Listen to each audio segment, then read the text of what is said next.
up in the morning, beneath the stars so bright. Pull your hat down, make sure your cinch is tight. Horse is kinda snuffy, cold chill up your spine. You'll get your ass moving, son, we're burning daylight.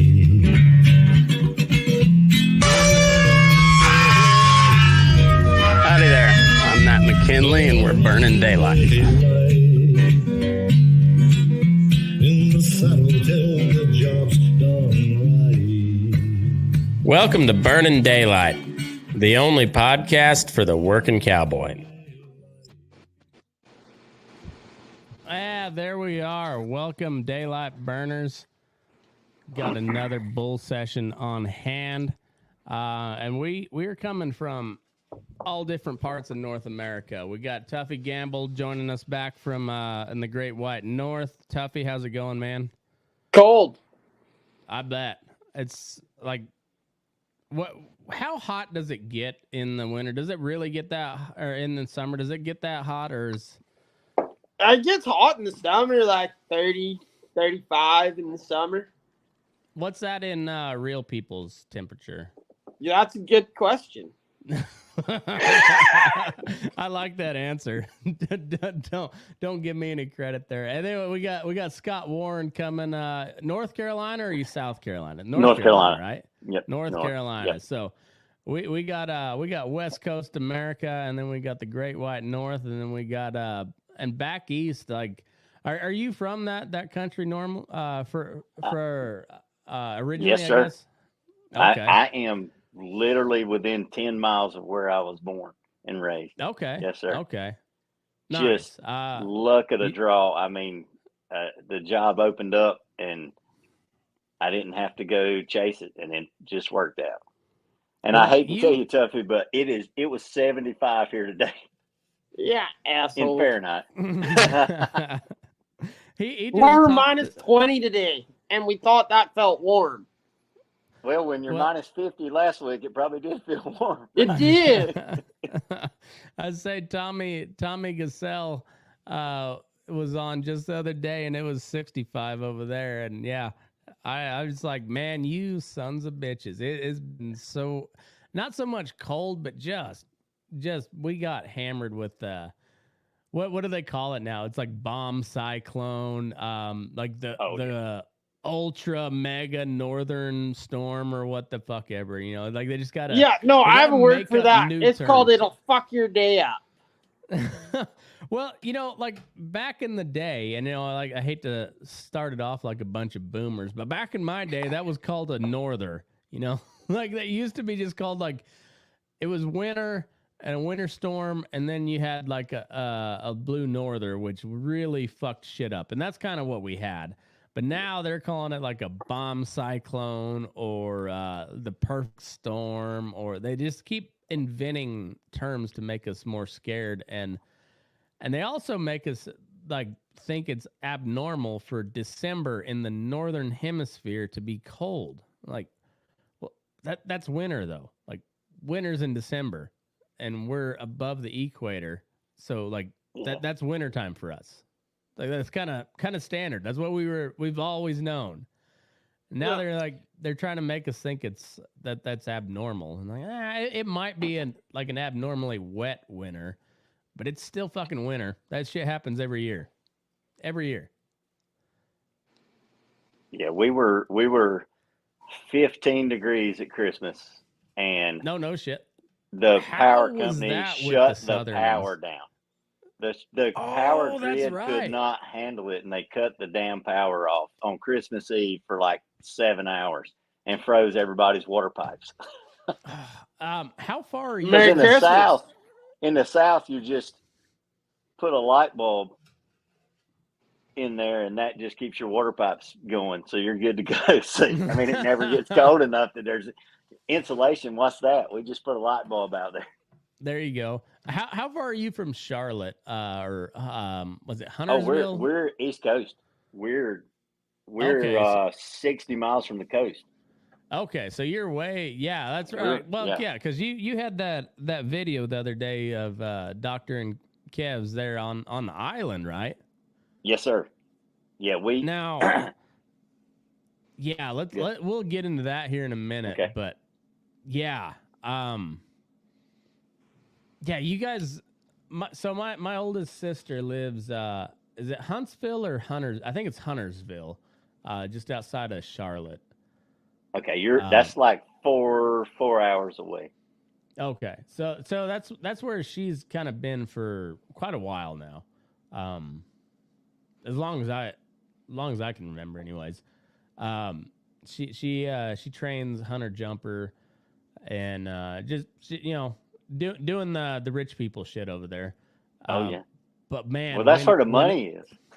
yeah, that's no joke. But when it gets below 45 degrees, man, you would think you would think you're at the North Pole. Like she's got long underwear. She's got about 17 different layers. And I figure that's kind of how most of the South is. Oh yeah. Oh yeah. From anywhere below Virginia, you're when it's below 45, it's especially if you're close to the coast where you get all the humidity, it's freezing. that humidity it makes a difference. It makes a difference. I swear. Difference. I've been in Denver when it was 0 and just had a jacket on and I was fine. And 45 degrees coming off the coast, you will freeze your ass off. That's why all the old fucks down in Arizona say, but it's a dry heat. It makes a difference. Like 120 still hot. Yeah, no matter how you look at it, 120 is hot. Yeah, but if there was also I saw a video on TikTok or something that the guy was like, it's a dry heat, and then he stepped outside in the South and his glasses immediately fogged over, and I'm like, yeah, fuck that. I'll take hot, I'll take cold. You keep your humidity. Fuck all of that. Listen, Matt, I grew up here. I've been here for 45 years. I respect where I grew up. Every summer, I say, why in the hell do I live here? Every summer. It's ridiculous humidity. It's kind of nice to hear somebody say that about the summer because we say that about the winter. Yeah. Well, that's the only reason I'm here is because the winter's so nice. And y'all are just covered in shit in the winter. I mean, wow. I grew up in Great Plains, Dust Bowl area of Colorado. Just like, it gets pretty hot in the summer. It gets pretty cold in the winter, but there is hardly ever any humidity. And now I live in Nevada where it's kind of the same way, but we got a few more mountains around us. Even though I grew up in Colorado, it was like 3 hours to the mountains for me. And now, like, I gotta drive 10 minutes to go over a pass to get anywhere from where I'm at. It's oh yeah. But outside of that, the temperature climate's about the same, but that wind on the Great Plain is just a real fucking bear. Like I'm sure up in Manitoba, like you're not too far east of where I grew up, and man, when that wind gets to blowing, it can be 20 below out here, and like it was 20 below today. The truck was reading like minus 19, minus 20 throughout the day, and there was no wind. No wind at all. And we were doctoring calves on the feedlot just wearing a set of cotton gloves and leggings, and it was warm. And you were like, man, this is pretty nice. Like, I'm real happy about this weather. But you add a little bit of wind into that, and you add a little bit of wind, and you're like, I need to put my horse away and get the heated buggy out because this is retarded. Yeah, because fuck this place, right? Yeah. Man, once I moved away from the Great Plains, I got a way better appreciation for how tough we had to be to live out there, because I'm like, fuck, why would anybody move out there? Like, I didn't know any better living there, but now I live like the climate's almost exactly the same, but we don't have maybe a quarter of the wind that we had in southeast Colorado, southwest Kansas. And I'm just like, man, this is so much better. Like instead of 6 months of wind, you only get, like a month and a half of the, of the year. But like, fuck it. I mean, it'll blow for, and not just like a breeze, but it'll be sustained wind of 35 mile an hour for days on end, but like 35 and gusts of like 60 to 70 for days on end out on the plains. And it just, like you always hear about the, like, particularly when you read like Old West, memoirs and stuff, and you always hear about the ladies just going insane, and you're like, man, if you're coming from Germany to Omaha, I get it. 6 months of the just wind, and doesn't matter what the temperature is, the wind's gonna fucking blow, and you're like, I can see how that drives somebody just absolutely batshit crazy. Oh, it does. The wind is terrible. Why do you think I drink so much beer and I'm fat so I don't blow away? There you go. Scott, what I follow you on Instagram. I have for quite a while, and one of the posts that you put up the other day, you guys were doctoring cattle out on an island just off of North Carolina. So like you were out. That's almost in international waters, ain't it? Yeah, North Carolina has a barrier island deal off the coast. So you're through the sound and you're out in the barrier islands, and it's a cool story. So we had, y'all have wind and cold weather, and we have hurricanes. And that's a different type of wind. Like when that wind hits there, that's batten down the hatches. So we don't have 6 months of winds. We get them all at one time. Right. But isn't that literally where batten down the hatches came from? Is like on the Atlantic coast? Like, it's got to be. I mean, I think so. So what happened is there's a group of cattle out on Cedar Island that those cattle were Spanish cattle, like shipwrecked cattle that floated up on the beach, and they've been there since America, before America. So straight up wild cattle. Up wild cattle. Yeah, they're all blonde. I guess anything that wasn't blonde got ate by something else, but they're all like these blonde looking weird cattle, rangy Tuffy, looking things. I'm locked in. Are you locked in right now? Like, this is going to be a great This is going to be good. I mean, that's what they've been there for however many hundreds of years they've been there. And kind of nobody manages them. They just kind of stay to themselves on the end of the island.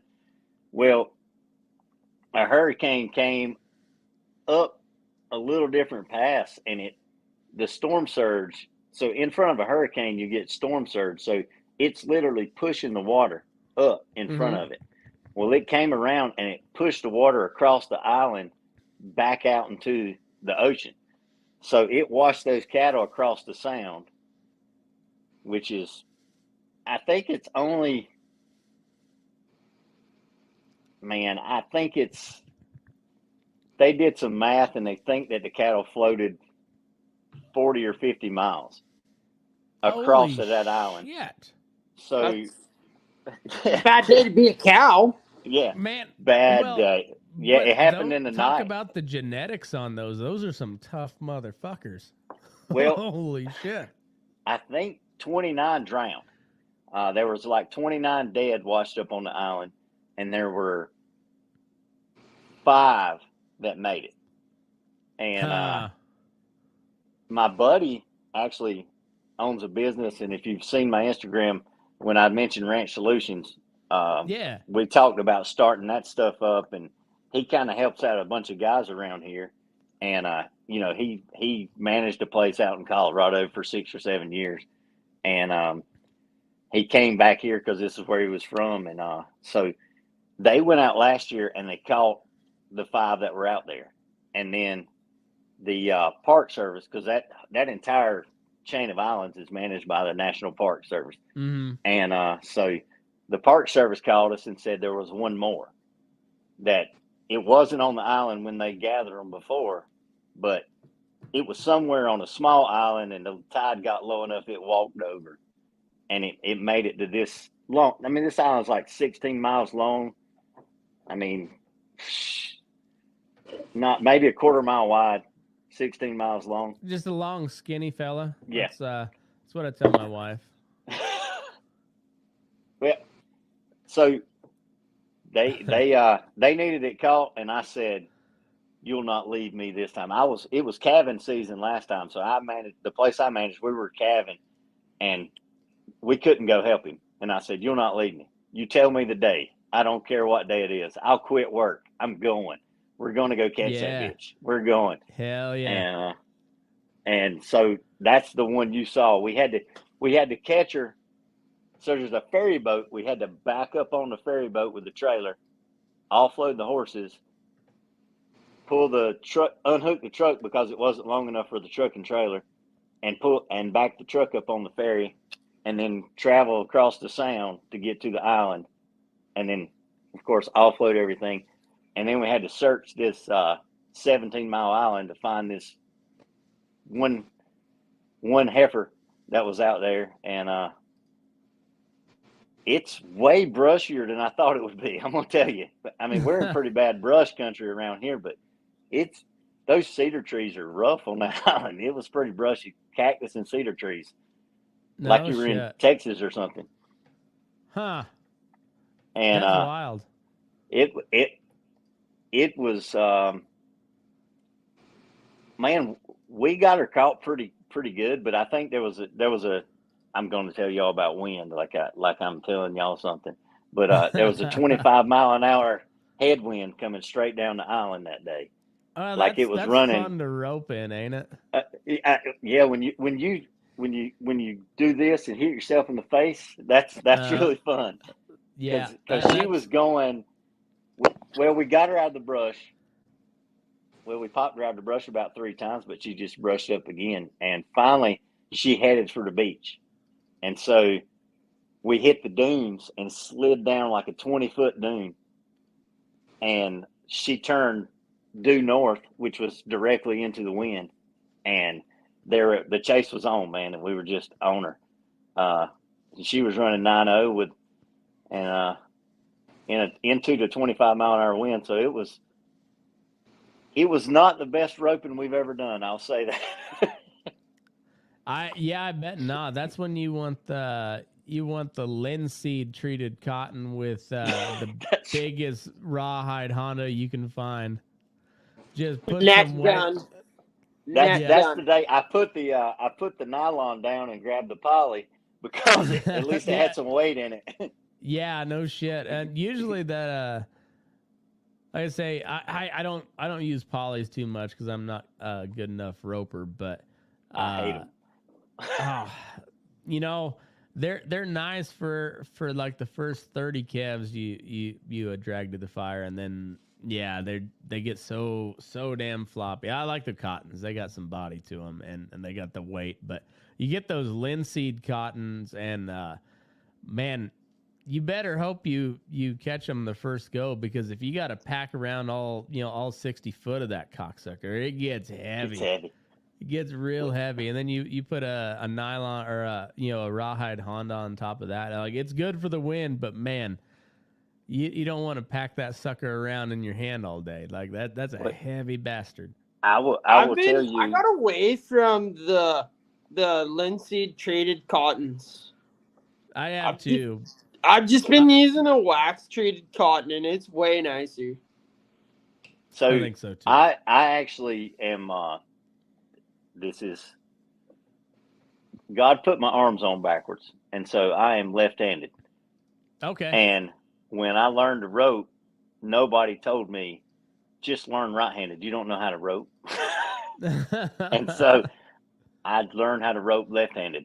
And until last week, I've never held a left-handed cotton rope.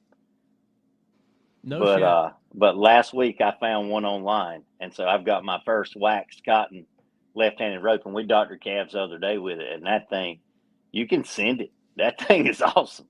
Yeah. It's got plenty of weight to it. I should hook you up with a Honda. I kind of got a line on a guy that builds Hondas for them ropes. And he put their rawhide Honda with the speed burner built into them. Oh, with a speed burner built into it. Yeah, I'll send you pictures tomorrow or whatever of it. And I mean, that Honda with that speed burner on it is money. I've got a rawhide Honda that I was using on mine, but the problem is it's so sandy around here, it eats through the rawhide too fast, and it's wet. You know, once you rope the first calf, it gets damp, and man, the sand sticks to the rope, and it just eats right through that rawhide. Mm-hmm. We had the same trouble here in the feedlot, just roping in the pens of that Honda getting covered in shit and then just getting sticky and just eating rawhide Hondas. But with that speed burner on it, problem solved. And oh man, they're nice. I don't want anything else on my ropes but them. What are you sipping on there, Scott? Some Wild Turkey bourbon. I like Wild Turkey. It gets a bad name because people get a little loosey goosey on it, but I think for the money, it's one of the better ones out there. Look, for the money, the Wild Turkey is it's hard to beat, man. It's hard to beat. Easy with the money, you two, because when you guys talk about money and buying good whiskey, you guys can afford to buy good whiskey. Okay? Yeah, we can, yeah. Yeah, we can up here. It's fucking expensive. So that's why you're drinking Canadian Mist and shit. You're drinking Canadian Mist. Well, yeah, you got to buy the cheaper stuff. If you're gonna buy whiskey, like maybe the odd time you go to town and splurge. Yeah. See, I still think if we're going to war, we should just go take over Canada, because I know Tuffy would just join us. I know Samson would just join us. I know Saskatchewan Brett would just join us. I don't know what the fuck Eastern Canada would do, but I'm pretty sure we could win, and Western Canada would be right there with us. But, yeah, I mean, Eastern Canada, just drop a bomb on them dumb sons of bitches and be done with it. There we go. Yeah. Well, they don't have any guns, right? I mean, you just... Yeah, think so. Yeah. Well, Trudeau just said no more guns, just like he's a dictator, just no more. Yeah, no, pretty much now. If you own a centerfire rifle that holds more than 6 rounds, semi-automatic shotgun, doesn't matter what it is, it's illegal. Jeez. So apparently, you're supposed to go hunting with a 22. Apparently. Well, now, do you not have incredibly large animals in Canada? I've got to think, like moose. I got to think you got some big animals that need something a little bigger than 22. Yeah, but basically it's like, oh, you can own a 22, but you can't do anything with it. Jeez. Cocksuckers. This was a rock slide we had just about 10 miles down the road from where I live, on the way to where my wife goes to work. Yeah, it was a good one. And then drone footage of it is it's about 400 foot across. Oh God. Yeah. They're talking, I've heard anywhere from 2 weeks to 6 months for them to get that cleared, because I don't have the drone pictures, but somewhere like up in here you can see some like major cracks, and so they got to get that shit stabilized before they even start clearing shit. So yeah, we've had a lot of moisture here last couple of weeks. shit's breaking now. Now, in the summertime out there, are you're relying on like snow melt for your moisture, so you're not getting rain at all? No, I think our yearly average of rain is about I think I saw it was 11 between 11 and or 9 and 11 inches of rain. But we do have the Walker River going through, and then like the next valley over has Carson River, Truckee River. You know, we got they have live water, and so there's a lot of irrigation. Back home, we had slightly more rain, not much, but we didn't have any of the live water either. Like it was all so if you were irrigating back home, you had to drill a well for that. But yeah, here like that. I mean, you can see it was right there on the river, and it's a really cool little canyon because it's they followed the river and they blasted out a little canyon through there, and you know there's it's not uncommon to see a big boulder in the middle of the highway in the winter, but that was that was pretty gnarly. That'll shut it down. yeah, you ain't getting through that, and we've got a couple. We got a copper mine here close by, and they didn't even have big enough equipment to move that shit. So like we had to we got I would assume equipment coming down from the mines up in Elko, the real big mines coming down to help move this equipment, but also being that the river's right there too, it's an EPA situation too. They're calling in the Army Corps of Engineers and the EPA, and so when somebody said it could be 6 months, and I was like, you get the feds involved. I believe it. I believe it, especially when you got a river right there. They're like, oh, yeah. But I guess the saving grace is it's a pretty main thoroughfare, and like there's not. So through that highway, it takes about 25 minutes for my wife to get to work. The other way is a little kind of a 2-track road. It's not when it's dry, it's not very fun, and when it's wet, it fucking sucks. So they're trying to build up that road, and then the other way to get there is about a 2-hour loop. You got to go way around, and so I would imagine they get it cleared pretty quick because if not, there's gonna be people bitching like a son of a bitch. It's but. For sure. I'm gonna go ride a horse up top and watch them work though. I'd like to see some of those big old cranes and shit moving these boulders. Just tell them how it needs to be done. Just go to the supervisor. Fuck yeah, and then if it goes wrong, I'm like, hey, I don't even work here, man.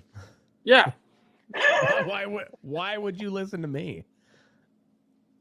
Make them be stupid, you know? Yeah, exactly. I threw out the stupid idea, but you were the one stupid enough to follow it. And that happens more than you think. You're like, I was kind of just kidding, but dumb shit's running with it. I mean, look at the state of the world. I think, it doesn't matter what country you're from. I think everybody can be like, it sounds like my president, you know? No shit. He said something stupid, but everybody just went ahead with it. And so who's the stupid one at this point? Yeah, fuck. All right, so Scott, you how the hell did you come around to like buckaroo type cowboy in North Carolina? That is so.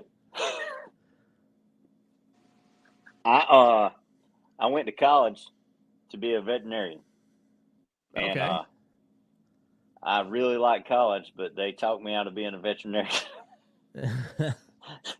So I ended up getting a job managing a place, running some cattle, and I worked at the equine unit, building fence and stuff when I was in college. And where'd you go to school? At North Carolina State. Okay. So Wolfpack. Wolf Pack, that's right. And I'm telling you, the horses were pretty dumb, and I was not really a fan of the horses. And it's a different culture here. It's really, you get a bunch of yahoos that do some rodeoing, but nobody's handy. No, I shouldn't say nobody. That's pretty mean, but not many people. Yeah. And Yeah. so Well, it's not the place you wouldn't think like I need a good solid cow hand. I'm gonna look in North Carolina. Like nobody has facts. ever said that. Yes, you're the first right now. There we go. Yeah. and so I got a job managing a place, and I worked there for about 3 years, and there was a guy running. The owner had some cutting horses, and they were showing futurity cutting horses and stuff, and we had some fresh wing calves, and the owner says, "Hey man, you need to catch those calves." And I said, "The calves I just turned out that we just weaned on that, big ass pasture, yeah, not gonna happen. I can't catch them. I mean, I can trick them up with some feed. That's the only trick I had, really." And he said, "I'll get that guy to bring those cutting horses up here." And I said, "Okay, I'll sit on the top of those hay bales and I'll watch this damn show. And he's going to send them through the fence, and it's going to be a train wreck."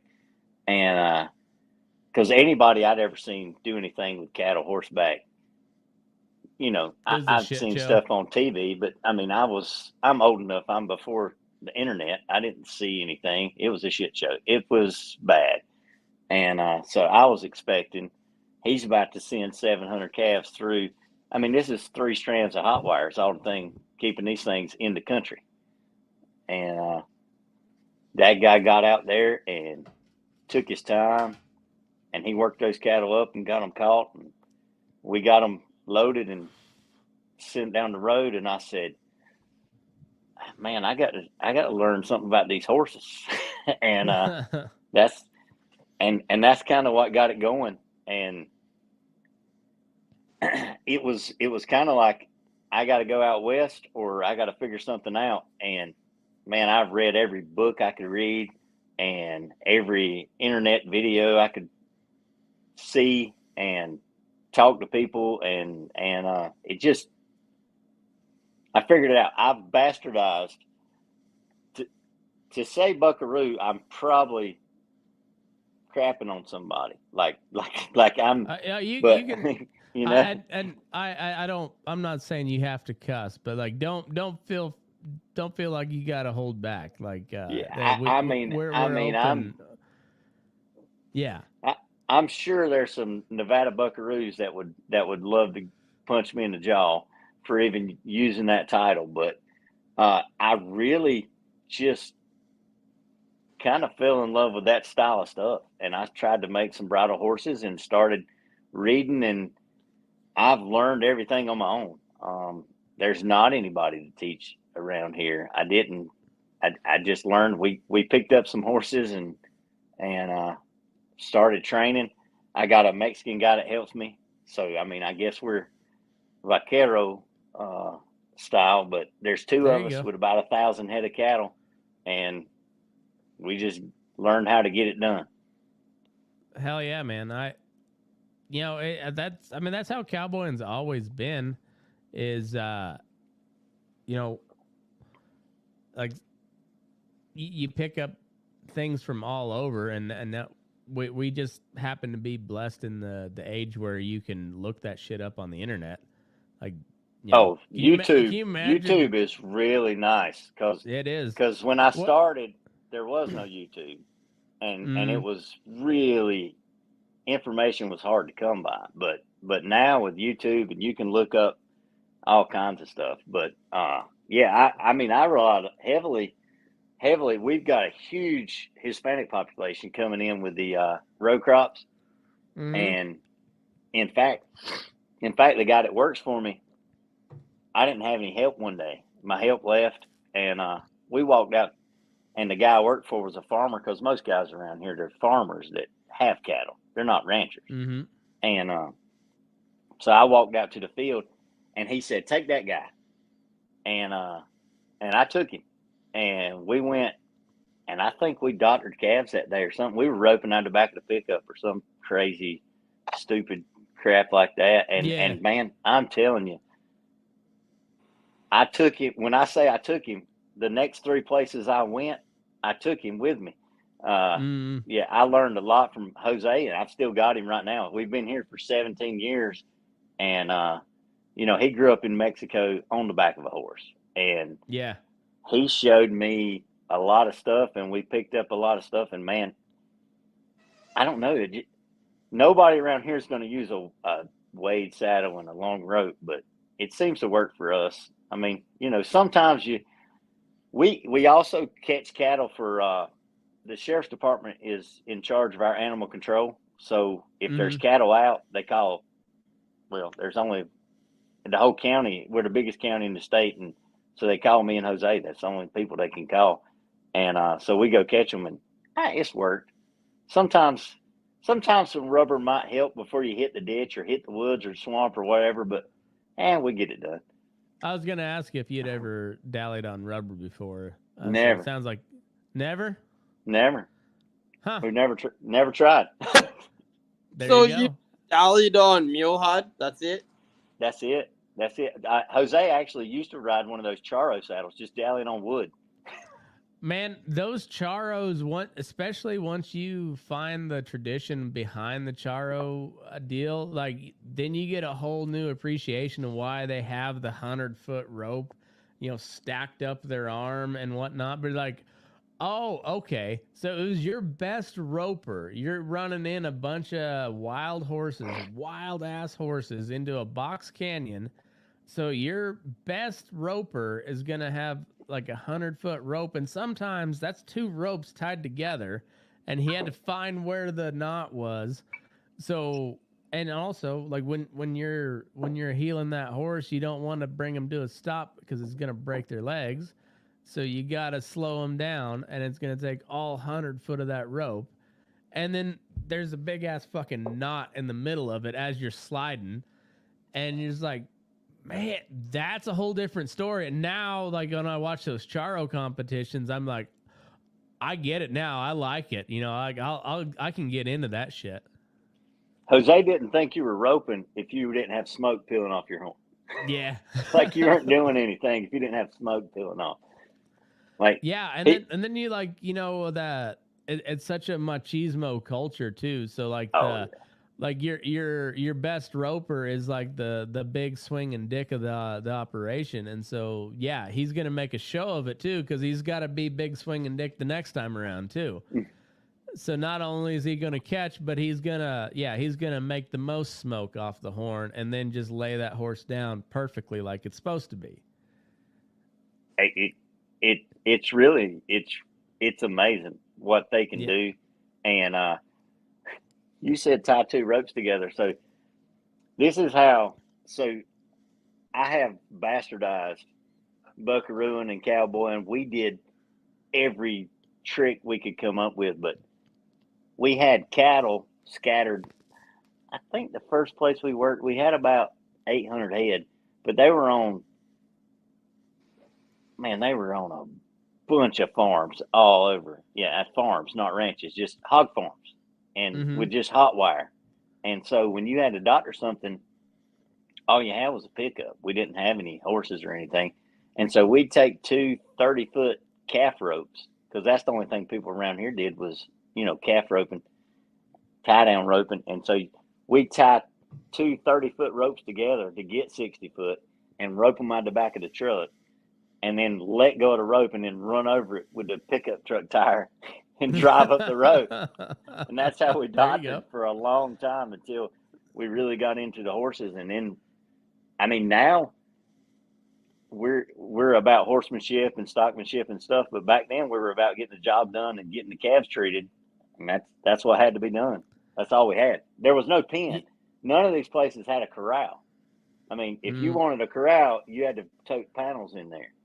So if you had to doctor a calf, by the time you got the panels loaded in there, Where is he? Who knows? He's in the swamp. Well, He's and in the woods. also when when you got 60 inches of rain a year, I'm sure there's a lot of places where you just can't get to in a pickup.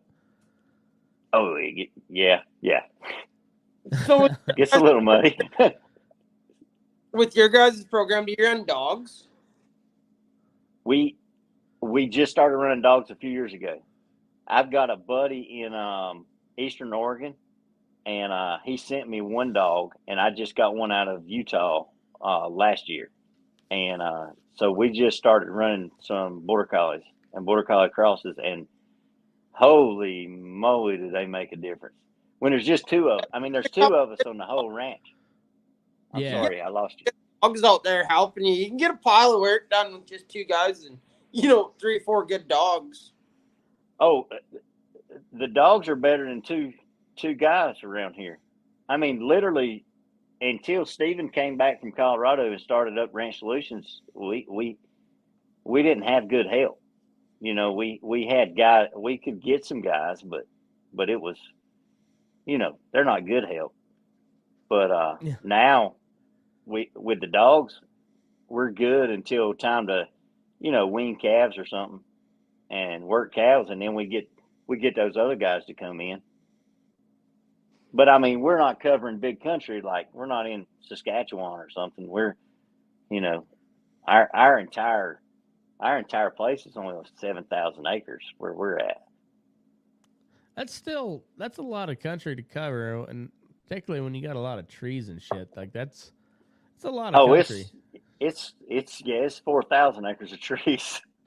Yeah, like that's no joke. Like it's and particularly for back east, that's a huge operation. Like, oh, it's big. It's big. Yeah, for where we are. Yeah, I mean, because that's a decent sized operation when you're in like eastern Colorado, western Kansas, Nebraska area. Like that's a pretty decent sized operation. Yeah, but with the amount of moisture, like, is that kind of like coastal salt grass is what you guys have over there? Or?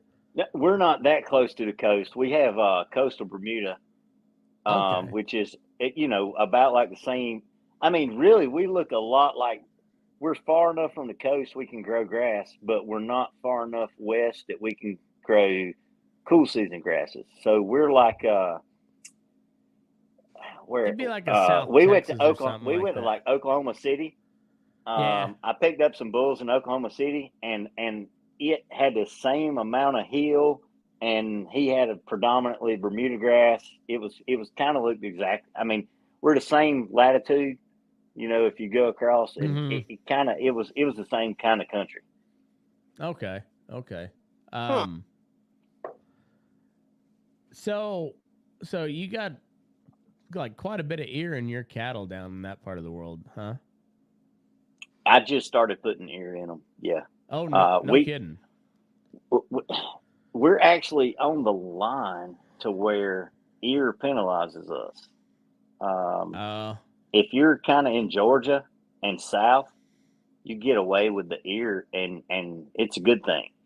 Yeah. But kind of anywhere north of Georgia, they penalize you pretty heavy for ear. But well, when I started, the place looked like a breed catalog. I mean, there was any breed of cattle you wanted, they had tried it, and you could see it in the pasture. So we went with some Black Angus and then some Sim Angus, and now I've started putting a little Brangus in there to get some ear into the herd because I think it'll help them. And we've got a good enough name. The feed yard scoops our cattle up, every year when we sell. So we've got a good enough name, and our cattle are doing pretty good. So we can get away with it. There's one thing I think people got really into the Angus stuff, and then like the Angus in particular, but like every breed's got their own deal. But when you're selling in the commodity market, unless somebody is advertising it as Angus beef, a choice steak is a choice steak, and me and you both know, like, if it marbles, at choice, it's gonna taste like choice. Oh yeah.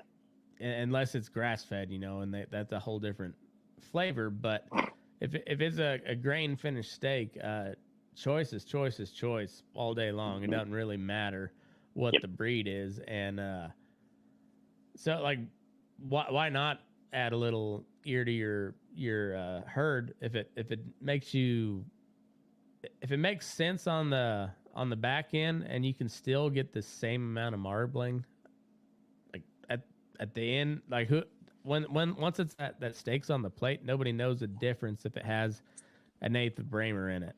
No, no, not at all. And I'm looking anything that makes them more pest resistant because the horn flies are ridiculous. Because I mean, you got to think of how warm we are. We get Yeah. our fly season starts in March, Mm. and we'll have flies on the cattle up until October. Just, I mean, and when I Ugh. say it's bad, it's nasty. And like I said before, every summer I'm like, why in the hell do I live here? Mm-hmm. Yep. Yeah. It's those horn flies. You gotta talk to some of the old time like Texas and Great Plains area cowboys to talk about those. They're well, it wasn't horn flies, but it was hookworm, I guess. And they'd Oh get yeah, in yeah, the that was different. Yep. yeah. Yeah, that was a whole different. Man, Well, that was Boots, right? You yeah. Boots talked about that on your podcast. Yeah. Boots did, and then old Billy Whitfield back in the early days. I gotta call Billy again and see what he's up to. But he's yeah, that used to be a big deal in that part of the world. Like Oh, it was a big deal. Yeah, it was bad. It was yeah, bad. I mean, that's one of the when Boots explained that, because I don't think I've ever heard it explain how Boots did it, and I was like, well, damn, I guess the government can do something right every now and yeah. Every now and then they do get a program right, but more often than not, it don't work. But yeah, it was that, and then like blackleg. Developing the blackleg vaccine was a fucking game changer. Like just an absolute game changer because that's not even a thing anymore. Every now, like it's a rare case that you see a blackleg. then. Like it's I've never seen it. I've only seen a couple, and I've seen a couple million head of cattle in my lifetime, and I've only seen a couple cases of it. I mean, it's fucking rare. Well, that's because everybody's vaccinating for that every year, right? They're vaccinating for blackleg, so you don't see it. I mean, I've seen it. I've seen it twice, but other than that, it's not a thing, right? It's real rare when you see it. Mm. Yeah, it's like you're like holy shit. It's like because it wasn't us initially that had it was Harris, the Harris feedlot over in California, and then they called down to us because we were starting some cattle for them, and we had they were all Holstein steers, which is almost like that's almost like no longer a thing because they that with the sex semen and stuff they in the dairy business like no they're not gonna have a Holstein steer anymore. They're just gonna if they're not gonna breed it for a replacement heifer, they're gonna breed it with Angus semen instead. So like the Holstein steer is like almost a thing of the past, but these were Holstein steers and it was typically just their back legs would swell up and like a foot rot, but then it would just like it was up the whole leg almost overnight, but they weren't limping, like they weren't packing a leg or anything, but it was like both hind legs just swelled up bigger and shit, and you'd run them through the chute and they'd run a temperature about like 105 106, like real hot, and never show any sign of pneumonia. like no sign of pneumonia at all. And I was like, I don't know. So we were, I think we were treating with biomycin because they were Holstein steers, so we considered them low risk, and they cleared up just fine. And we had one that eventually died, and you cut up and do necropsy, and the meat on the back leg was really dark, like almost black. And so we're like, oh, black leg, I'll get it now. But yeah, it was weird. I'd never, like, I know, every vaccine, every killed vaccine in the bovine world has the black leg in there. And I never knew how big of a deal it was until I kind of, we had that one that died on us, and I was like, huh. You imagine out in just, name a place in 1920. Doesn't matter what part of the world you're at. You don't, and you see one of those, and you're like, what do you do? What the fuck do you do then? Dig a hole. Yeah, it's weird. Like, it kind of makes you wonder what the cowboys did besides just move cattle around, because you couldn't really doctor back then. What did you doctor with? They didn't really have medicine. You Yeah. don't want to whiskey on cows. Yeah, it was like they'd put tar on their horns after they docked horns and whatnot, but like if they have pink eye, you throw a handful of salt in it. That's good to go. Yeah, I grabbed the wrong shaker from the break room one time, and I dumped a bunch of pepper in a in a pink eye heifer's eye, and then I felt really bad. I mean, I think it worked. I don't know. It cleared up. I don't know if it was the pepper or the biomycin, but it cleared up. A little bit more to the biomycin. Maybe just a touch. I don't know. I don't know. Pepper's natural. probably like antibacterial, man. I'm pretty sure pepper's pretty antibacterial. You talk to any hippie, and they'll tell you black pepper is good for you. I gotta go start. I'll be right back. I just gotta go start my truck so it warms up. All right. Canadian shit. What, like just in the middle of the night, you just gotta go start the truck? I guess so. I don't know.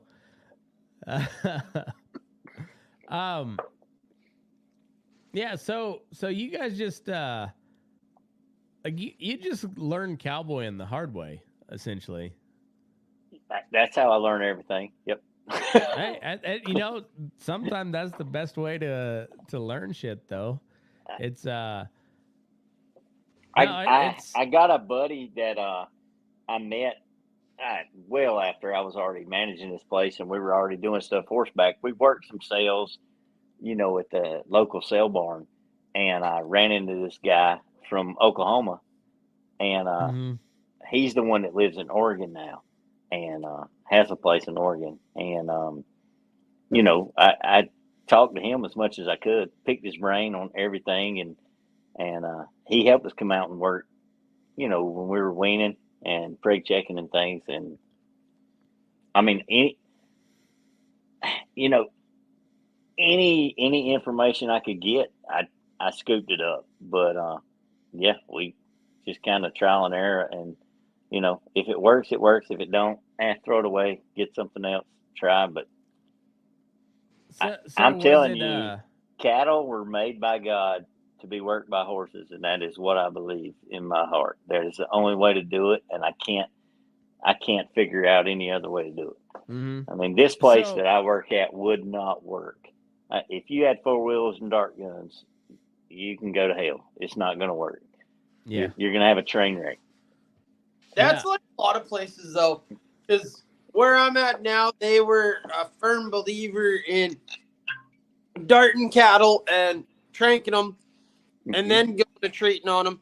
But when you get tranking cattle in the cold that we have up here, that don't work. Mm. I mean, you got dead cattle. That's all you have, because you slow a cow down like that or a calf down. I mean, they lay down for however long and wait to get so that drug wears off. Hypothermia kicks in and they're just dead. Jeez. Well, now our cattle probably see. We started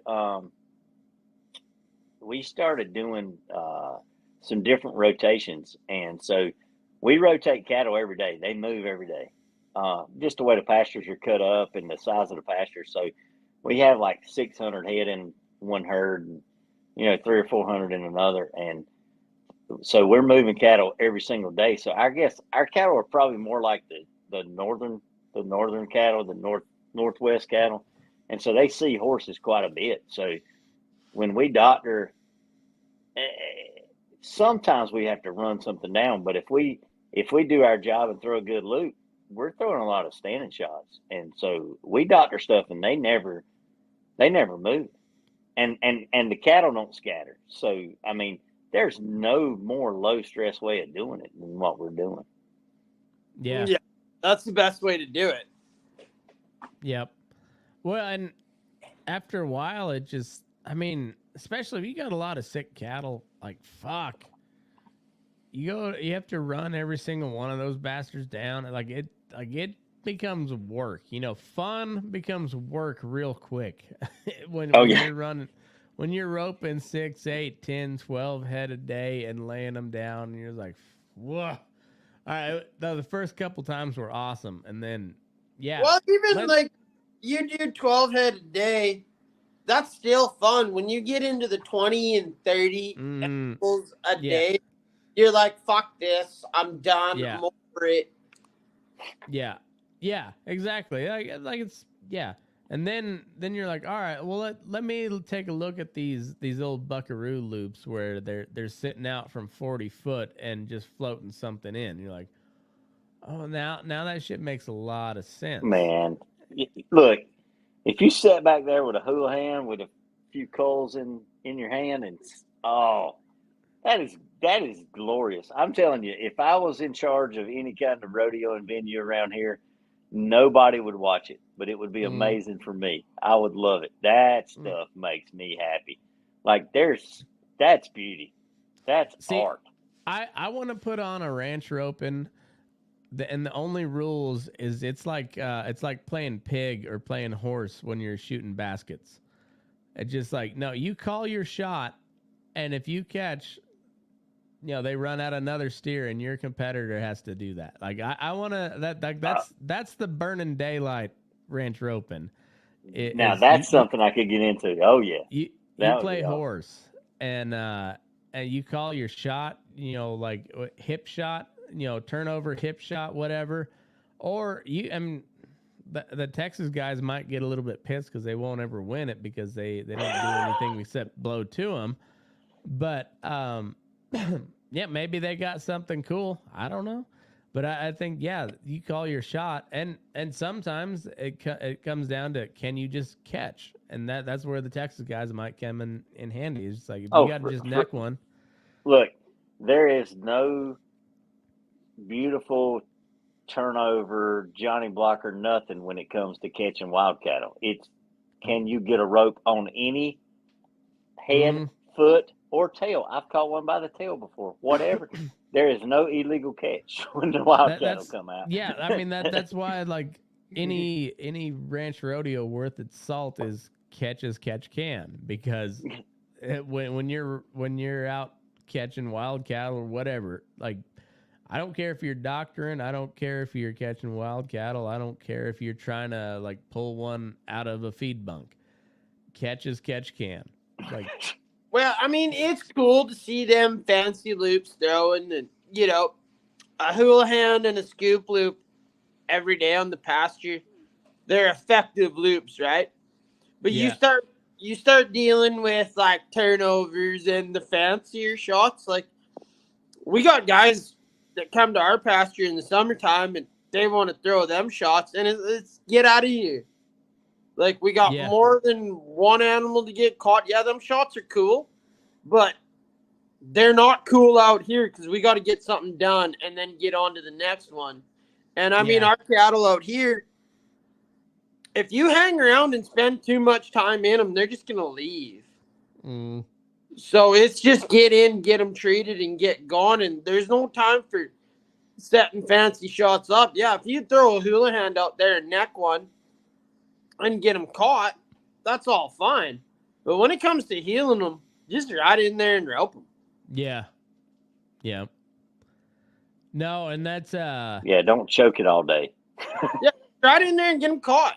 man, You don't get 4 loops to throw your heel shot. Go. I got my Yeah. ass chewed so bad at one Brandon because I watched this poor calf go by the fire about 4 times, and the healer missed every time, and so I just eventually went out there and just flanked him, and and it was not proper cowboy etiquette or whatever because you gotta head and heel because this is this is out west, son. And I'm like, well, I would prefer not to see that calf die before he got a brand on his ass, like I would like to see a brand on that calf, and it seemed like and I'm not saying they were bad ropers. Sometimes you just you get a shitty calf, but also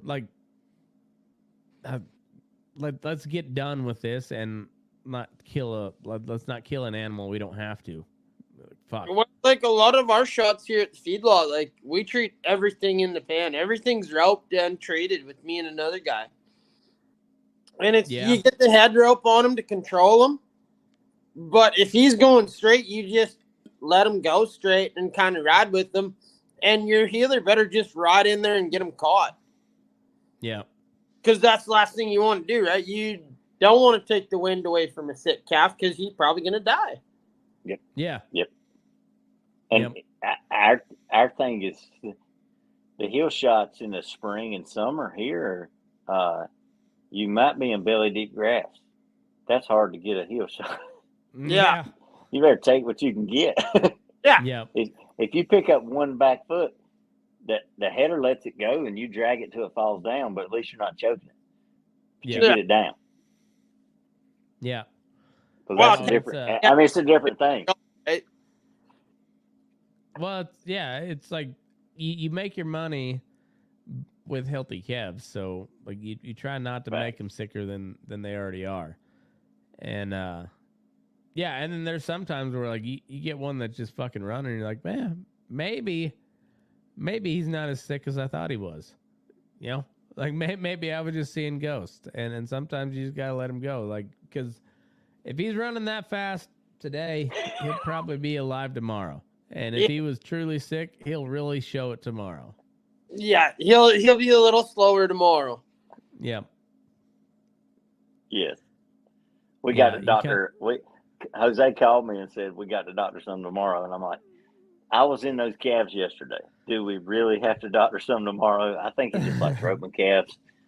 And, we were treating with Draxon, and now they got the generic stuff. And so it's way cheaper. And so it's like, can't we just doctor calves every day? And I'm like, it's still expensive to doctor calves. Like, it's not.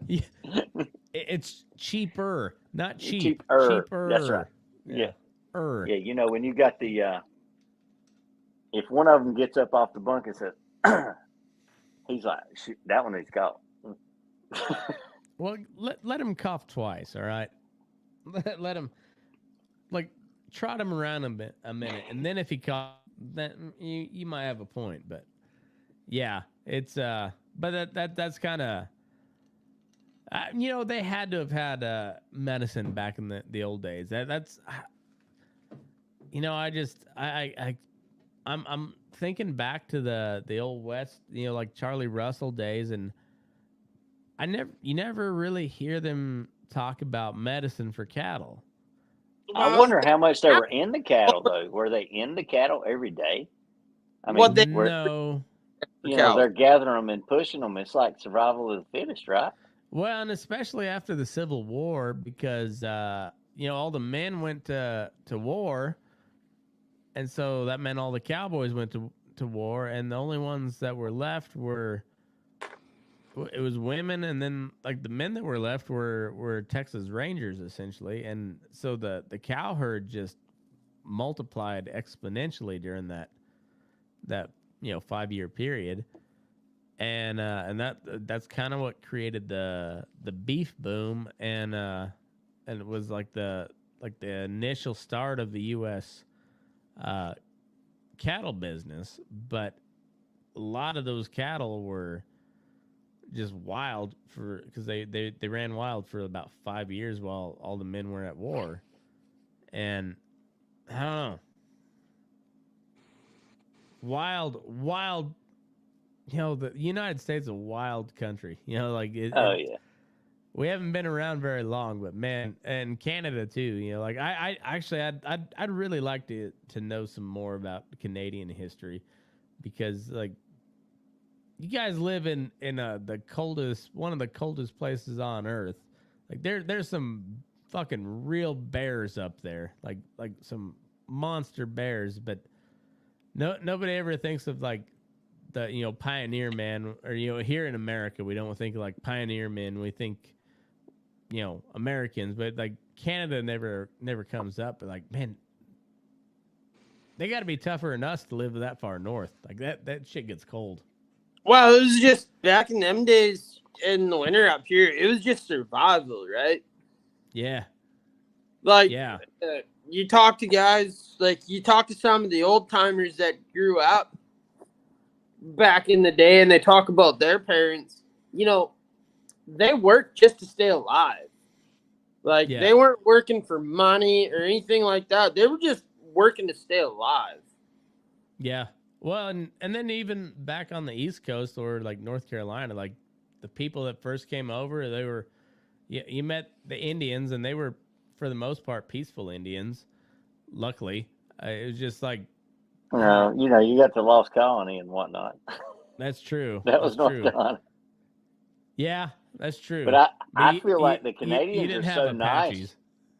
No, they did not have the Plains Indians. No, not. That's a different thing altogether. I think the Canadians were so nice because if somebody needs help and you don't help them, you're killing them. I mean, like there's a stereotype about Canadians being really nice, but I mean, really, if you're that cold of weather and you need a hand and you drive by, they're dead. Yeah. Right? They're not going to make it.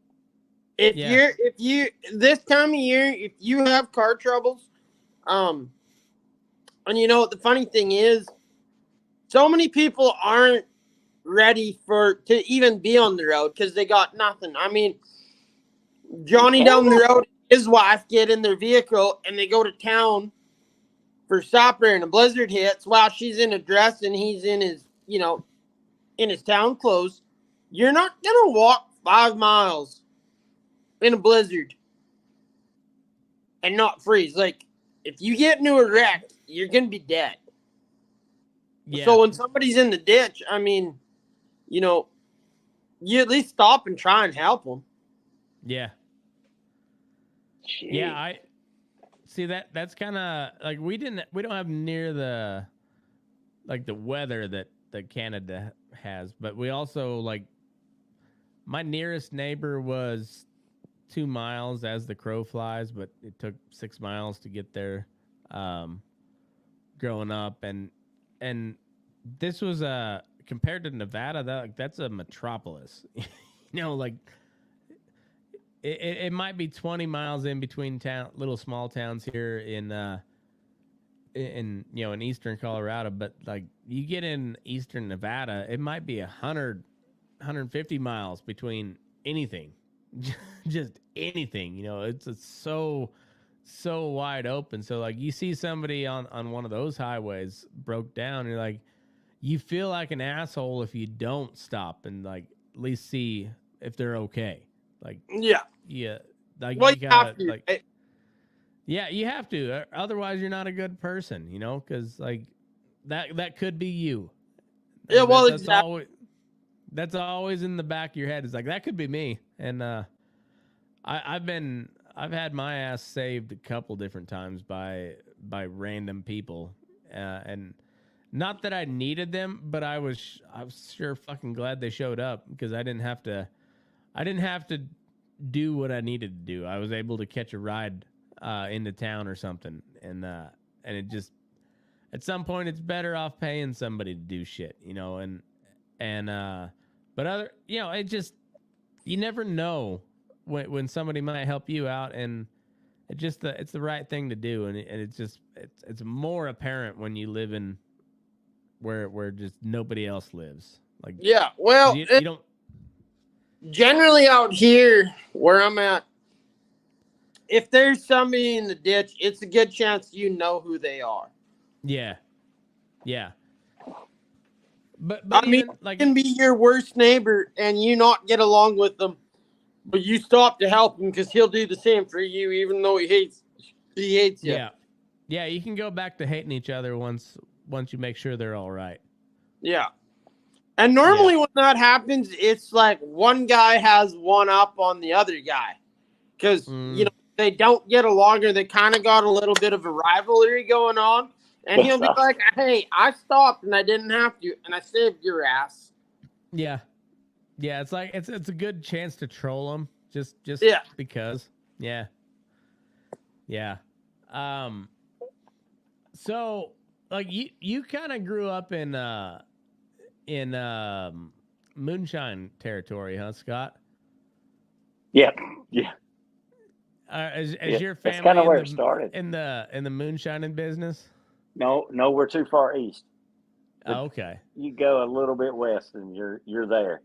I hear it's pretty good stuff. I've never actually had any shine from that part of the world. I may have gotten some for Christmas this year, but yeah, that would be illegal, so I wouldn't tell you.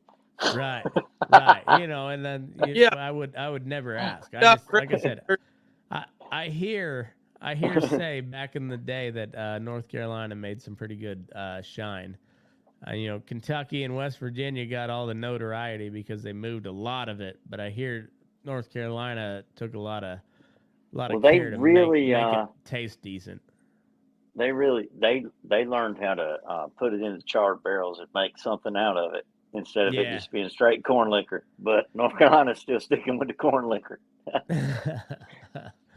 Yeah, it's man, it's funny how that Appalachia region gets all the notoriety for bootlegging back in the day. But my dad was telling me like they used to run a lot of whiskey out of Baca County, Colorado, because there wasn't anything else to grow to produce in the Dust Bowl. So fuck it, we're making whiskey today, boys.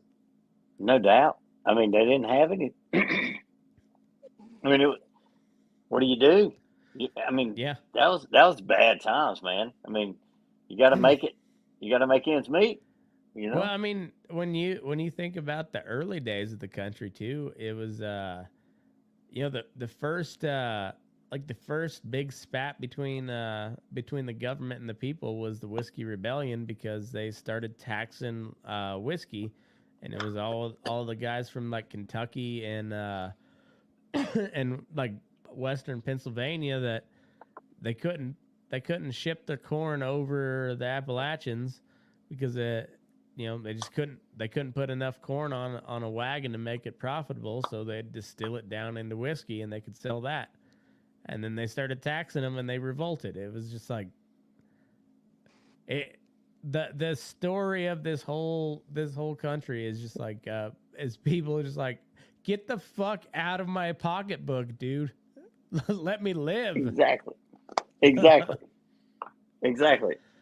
So that's the meme, man. Our forefathers would be stacking bodies right now.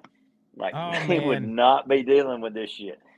Man, I would be such a happy farmer if our forefathers were in charge right now, because I'm too old to go to war, but I will happily support the cause to fight somebody that'll just let us be. I'll fight for anybody that just like let us fucking live. That's the thing. I think I was listening to one of your podcasts the other day, and you were talking about Democrats and Republicans, and I mean, I never really I never picked a side. I guess I'm independent, but I guess as the older I get, the more the more libertarian. It's just like, leave me alone. I don't care what you do. Leave me alone. Like, until what you do affects me, we'll have a conversation. But up until then, I don't give a fuck. Just leave me alone. You do you, and I'll do me, and we'll all be good. Yeah. You know, I'm a good Bible Belt Southern Baptist. I love all you. I love everybody, but leave me alone. Don't tell me what to do. Let me do my thing, man. You know, that's one of those things. Like I don't even like going to town, because when I hit the third stoplight, it's the third time somebody's told me what to do, and it just drives me up the wall. Like, don't tell me what to do. I know. It's fucking wild. That's what drove people west, and it kept them going west, and eventually, like, we went all the way west, and now I don't know where you go. So you just look for places of people where you're just like, all right, I like how they think. Maybe I'll try over there, whatever. Or you just like, fuck off, come get me. And I tell you, I'm gonna go punch cows. Eastern Oregon is beautiful, but that state is lost. Yeah, lost. And you can never outvote what they've done on the West Coast. But man, it's beautiful country. I mean, I went and pushed some cows off the mountain there, and did some brandings, and it's beautiful, man. Like, I just can't see how you can let those people in this. But I mean, that's what's going to run the whole country if we don't do something. I mean, I'm about to turn into some kind of revolutionary, but I mean, the big cities run the whole damn show. Well, they do. I mean, Canada. Look at Canada. They're the big cities run the show, man. Oh, it's how it is. I mean, you look at Eastern Canada compared to how we are. Well, when we have a vote, Eastern Canada decides on what the rest of the country does, and they don't fucking contribute a thing. All they do is just hold their hand out and say it needs to be done this way. And where's the... Well... Yeah, we're going to spend your money this way, and you don't have a say in how it's spent. But you're going to pay us, because if not, we'll send the Mounties to come collect. Yeah. Right. Yeah. You know what we really need out west is wolves and grizzly bears. Except for California killed every damn grizzly bear, and there's not one left in the state. But there... Yeah, we should definitely bring everything back. Yeah, sure. Right. Okay. Yeah, like, did you ever go back and read why they killed every grizzly bear in the state of California? Because they were killing people and livestock, and because in order to stay alive in Northern California, they murdered all the fucking grizzly bears because it's like, hey, we cannot cohabitate. Simple fucking idea. And now they're like, hey, let's bring him back. And we're like, no, hey, you know they what? were here before. There's a food chain, and humans are not at the top when grizzlies are in the picture. Right. Or wolves, for that matter. I mean, gee. I know. Yeah, it's just like we. Oh, they brought red wolves back to North Carolina. I mean, wolves were extinct, so. Why not release a bunch of red wolves into North Carolina? And it's like, why not? It sounds like fun. Sounds telling like a good time. Yeah, let's put collars on all of them so you can't shoot them. And yeah, it's. I just don't think that they. So I got a buddy that is a game warden, and he did a research project at Fort Bragg, which is pretty close to us, and they tracked coyotes, and they had several coyotes.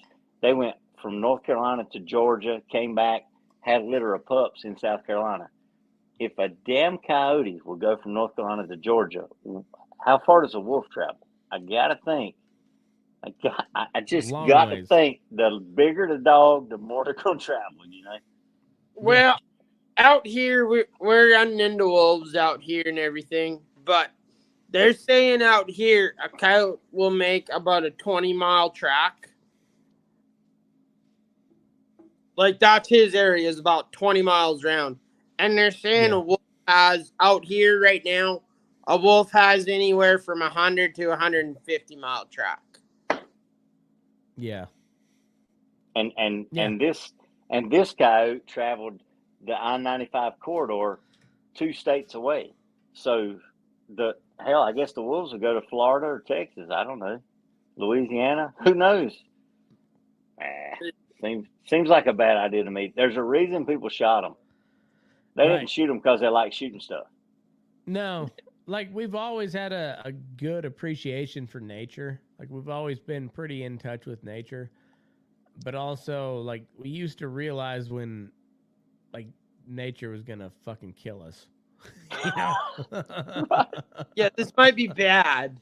Yeah, and now like they're trying to talk about like I'm gonna put this this picture up on the screen, but like we're talking about you know they're gonna try to stop the climate from changing.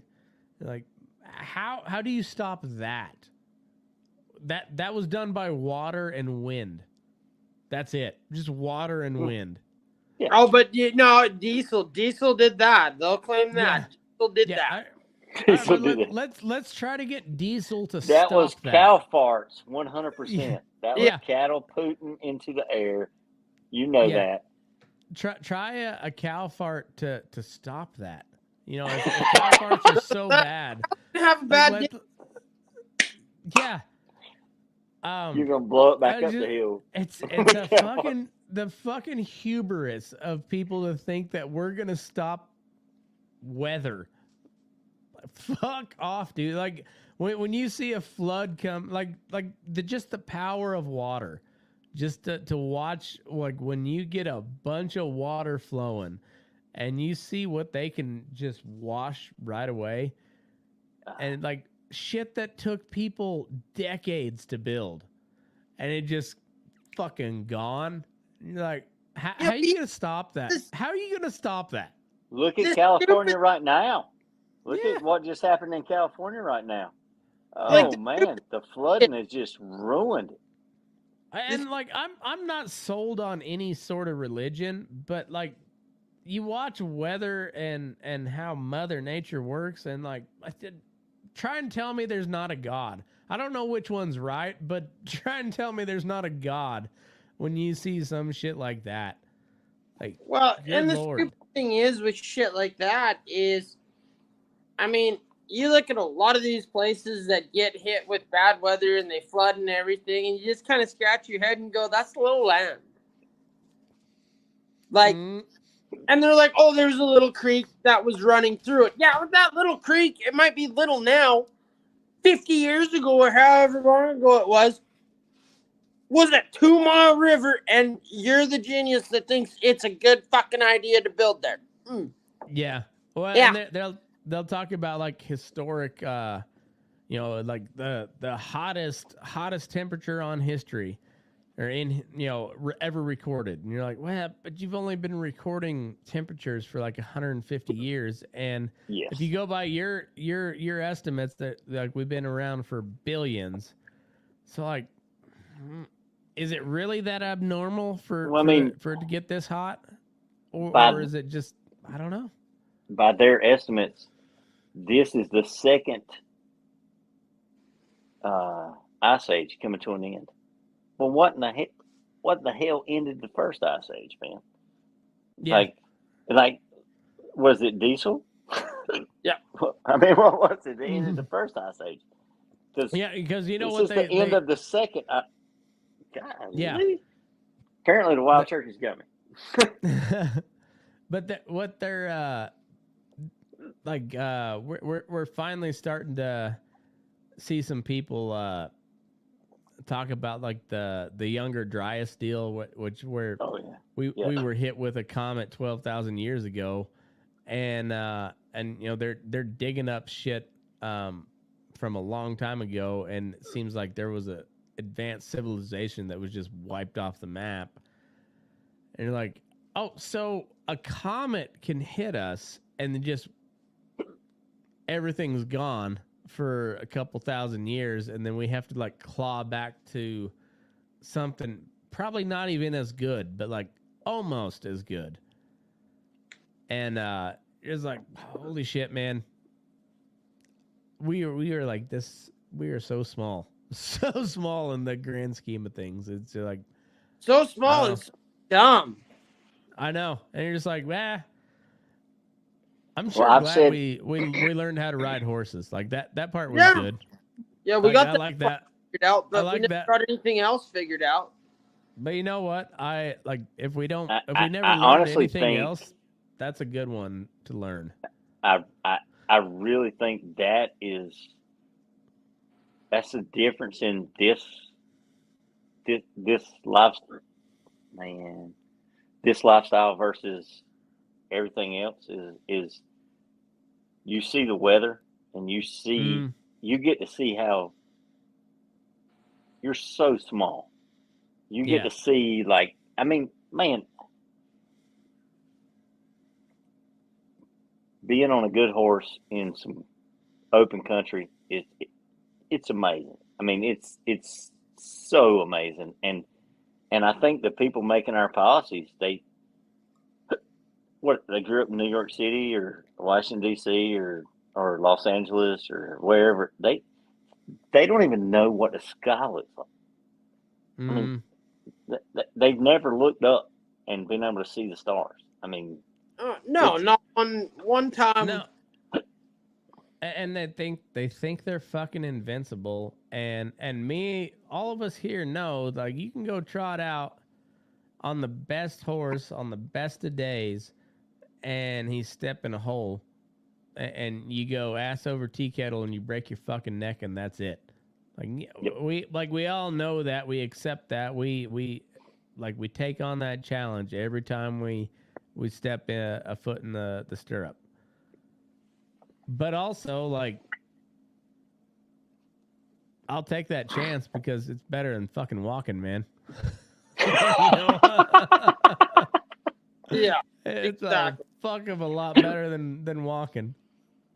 And and I'll take that risk every day because it beats the shit out of sitting in the cubicle and listen to somebody drone on about what the fuck else, whatever they're droning on about. And like, now I could die any given moment of any given day just because my horse takes the wrong step, but I'm gonna make sure that I teach my horse everything that I can so he doesn't take that wrong step. And it beats the shit out of sitting in an office all day. Well, it does. And, with that being said, like, we learn, when you ride a colt or that kind of thing, like, you learn from your mistakes. You're like, oh, shit, not again, right? That was a bad deal. Nowadays, we don't, like, most people don't learn from their mistakes, and they think it's a good idea to do it again. Yeah. Like, I heard on the radio today, I was trailering out to check some cows, and I had to stop and listen to this because I kind of thought it was interesting, got a good laugh out of it. But some geniuses, wherever they are, they think it is a good idea to rebuild the Titanic, a spitting image of the first one, and they're going to do the same run as the old one. You're like, huh? Like, the first one that you said was unsinkable. Well, it went for a swim, and it's at the bottom. And you're going to build another one, and this is a good idea. And you know what? They'll probably get tax money from somewhere. So some and they even said on the pay for that shit. They even said on the radio that all the tickets for this ship are sold out. You can't get on it. They're gone. Everything. And they're making the exact same run. They're doing everything the same. I'm like, I might let that son of a bitch make a trip or two. When they say history repeats itself, it's not supposed to be a prophecy. it's supposed to be a warning, you know? Yeah, like, hey, maybe that didn't work. We shouldn't do it again. Yeah. Oh, Maybe I you know. should take that trip down to Bermuda and maybe stay the hell Yeah. away from icebergs. And say Yeah. this is why But I'm just a dumb cowboy. I don't know nothing. Yeah, what do we I know? know. I know. Because this is what the dumb cowboy always says, like, hey, probably shouldn't do it that way. If it was me, I'd do it this way, and then they do it the other way anyways, and you go, what the fuck do I know? I'm just a dumbass cowboy. And you know what? More often than not, we're fucking right. But whatever. We'll keep punching cows because that's pretty shit. That's pretty fun shit. Oh, it is. And we got a lot of cool shit to do it with. Yes, sir. Scott, you got about another 20 minutes in you? Oh yeah. All Whatever right, you cool. need. Well, we'll call that good for the main episode. I got to take a leak. But we'll come back and we'll do a little bonus episode for all the Patreon listeners. And Tuffy Gamble, go check out his podcast. You can't see him from the road. He's putting out good content. That's a good song, Tuffy. Yes, sir. I know you didn't sing it, but that's a good song. It is. It's a good name for a podcast. I thought about that one on for a while. It's like it's kind of long, but you know what? It fits, and I like it. And you know what? Sometimes when it works, it just fucking works. And anyway, go check out his podcast. I like it a lot. He's just doing cowboy shit. And we got Scott Warren, right? Yeah, Scott Warren. Yes. North Carolina cowboy. He's what is it? NC Buckaroo on Instagram. Yes, sir. All right. Well, go check him look, out. Everybody's probably seen the video that I made of this red horse kicking the shit out of this cow. It went viral, and somebody asked me if they could use it, and I had no idea anything about social media. And so I posted it, and they said, "Can we use this video?" And I said, "Yeah." It got 65 million views. Holy shit! Wow. I made $0 on that, as a good cowboy would. I made no money. Well, yeah. Well, But anyway, you know what? Somebody made money off of your entertainment. Yeah, somebody made money off us risking our lives. You know, these things happen. Oh yeah. Well, we'll maybe we'll come back on the back end and talk about some of this shit. But you remember the little dude roping a snake with like the little chicken rope? I seen a guy rope a chicken, not a snake. Sorry. No, he there was a rattlesnake in a chicken coop, and he had like one of those little bitty kid ropes, and he roped a rattlesnake. And we reshared that, and that little kid's mom, and it was a repost of a repost of a repost. You know, like I don't even know, I couldn't tell you where I got it from. It was, but that. The mom of that kid reached out to us with like a cease and desist because she's like, I've licensed this video out. I'm like, holy shit!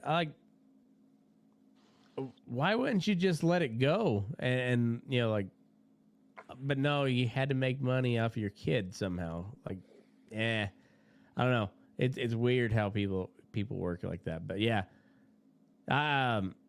but it's funny, like where you made no money off of your video, made 65 million views, but like I don't know, like I said, I don't know how many times this thing had been reposted, and she still found me and like gave me a cease and desist.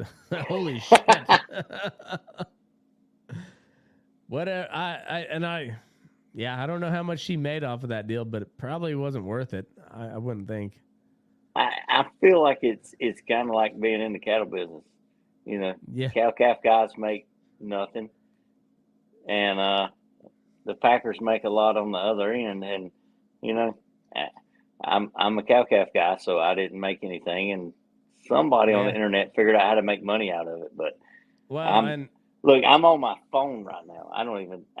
I got the computer out and couldn't figure it out, so I put it on the telephone. So I'm Don't feel bad. I'm on my phone too. We don't have money as said individuals.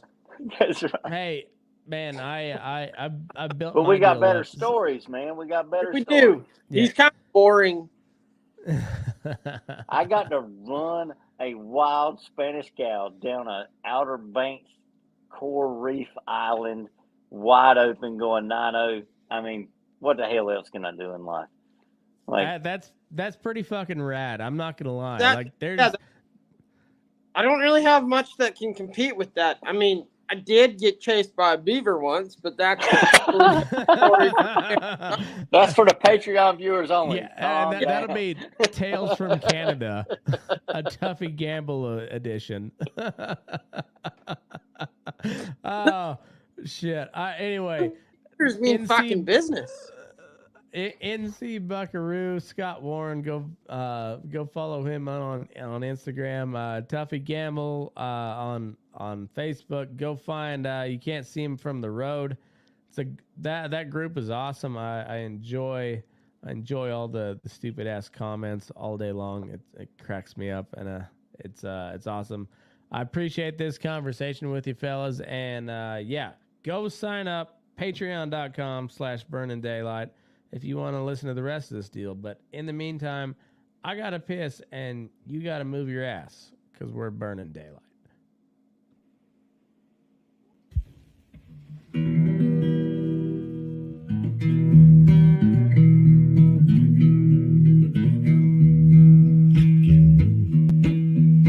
Your eyes up in the morning, beneath the stars so bright. Pull your hat down, make sure your cinch is tight. Horses kinda snuffy, cold chill up your spine. We'll get your ass moving, son, we're burning daylight. Burning daylight. Burning daylight. In the saddle till the job's done right.